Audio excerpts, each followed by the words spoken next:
Yesterday we had an instance with Daniel Negreanu, a lot of rage, a bad beat.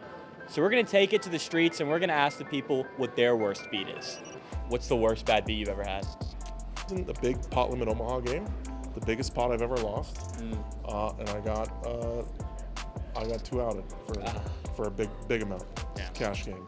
Just now, I got aces in versus ace 10 off, and I lost. So. Busted the Colossus? Yeah. I think I lost with quads once, to a higher quads. That's tough. Probably fucking top set and the guy had pair of queens and catching one of quads. I've seen it all now. Shit. I mean, great flush or four of a kind, bad beat type of shit. Yeah. I've seen it all. I think I normally get out the bad beats, to be fair. Which is good, because I normally try and get it in bad. Yeah. And it's just funny when you then get to suck out on people, so it's always the other way around. Straight flush over royal flush. Okay, that's pretty brutal. I had the bottom end of it, so. As bad as it gets. It's the first World Series of poker event I played in, so I'm gonna say this. I had ace 10 of diamonds, flop comes 10, 10, queen. I bet 3,000, someone raises 10,000, someone calls 10,000, I go all in, he snap call, he has a flush draw, he turns a flush, and I get eliminated from the Colossus. Damn. Yep. Well, I had pocket queens. I end up all in. We're like one table away from the final table, and that's what really makes it more painful. The guy has pocket sevens. He flops a 7. I turned to queen, and then he rivered another 7. Our first tweet is from Sean Deeb. He says, playing a fun game of Colossus, trying to figure out who is the stinky guy, and then trying to bust them. So far, 0 for 1. Man, that sounds like a fun game. But apparently how it went down was Deeb ended up busting the entire table, and it still smelled.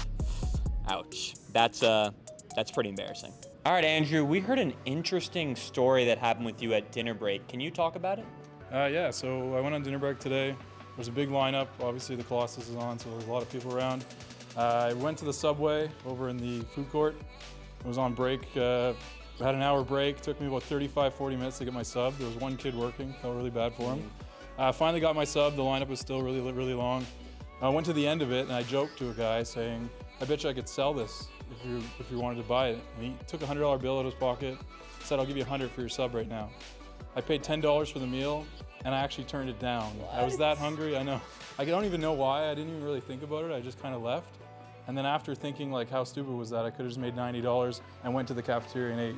And I didn't do it, so the sub wasn't worth $100, it was good, but I definitely would have changed my mind if I had to do it again, so. Wow, crazy. What would you guys have done in that spot? Our next tweet is from Ben Yu. He says, my place was broken into yesterday. I forgot whose house this happened to last WSOP. Maybe this is gonna be a recurring thing and community should be careful. I don't keep any significant money in the house, but they did take 3 bracelets. Oh man. Yeah, hate to hear stuff like that, especially from a guy like Ben. Everyone please stay safe out there. So how many did he have before? He had 4 bracelets before. So now he's only got 1, huh?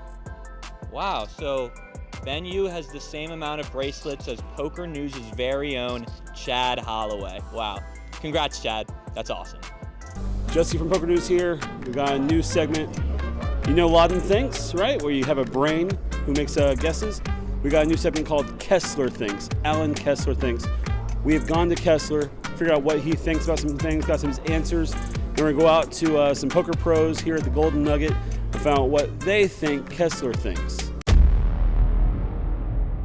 How many beers does Kessler think will be drunk today during Colossus Day 1B? Oh God, 1 million. 8,920. I think he's gonna go with probably like 4,000 beers. Oh man, maybe like 15,000. 6,000. 1,500? How many bottles of water does Kessler think will be drunk today on Day 1B of the Colossus? 24,750. I think Alan would probably think that people are maxing the free value on the waters. So there's probably going to be 6,000 people that are playing. Right now, so let's and everybody's going to take at least 2 waters. Yeah. So he's going to say like 10,000 waters. 18,000. 1,000. 6,000. How many contacts does Alan Kessler think are in Phil Hellmuth's phone? 1. 400. 750. Alan probably thinks there's, I don't know, maybe 200. I would lowball it. 1,682. 2,000. All right, our next tweet, we have Negreanu's response to a Hellmuth comparison after his outburst yesterday. He says, I never show anger and frustration at a player, just the run out.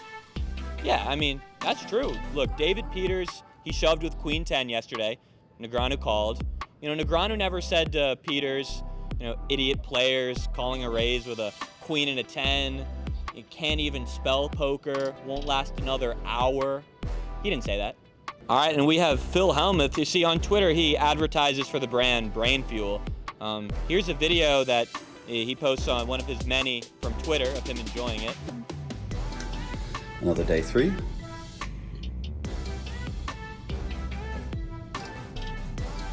Another Brain Fuel. Yeah, looks like you're really enjoying that, Phil. So the main event of the day was the 250K Super High Roller, the highest buy-in of the entire series, where the winner takes home a grand total of $4.5 million.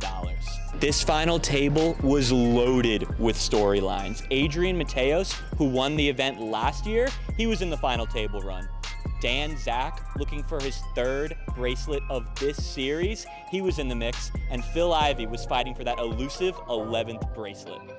As the dust settled, it was Alex Foxen who took down businessman Brandon Steven for his first World Series of Poker bracelet. I'm here with Alex Foxen, winner of the 250K Super High Roller. Alex, what does it mean to you to add a WSOP bracelet to your poker legacy? Definitely means a lot. It's something I've wanted for a long time, since watching poker as a kid. So yeah, can't overstate how much it means to me. Yeah, it's really special. It was a lot of fun playing today, and it's definitely means a lot to me to get it in one like this. Relative to some of the other opportunities, I feel like I waited for the right one. I just love poker, honestly. It's still my favorite thing to do. I still think about it all the time, and just like it's one of my most enjoyable, activities. I consider myself extremely lucky. Chrissy's not only just an amazing wife, but also an amazing support system for poker. She understands exactly what it feels like when I come home tilted after a long day, or I'm frustrated with the results, and she's very good at keeping me centered and focused on the long term. And it's just great to talk hands with everything. I couldn't be luckier.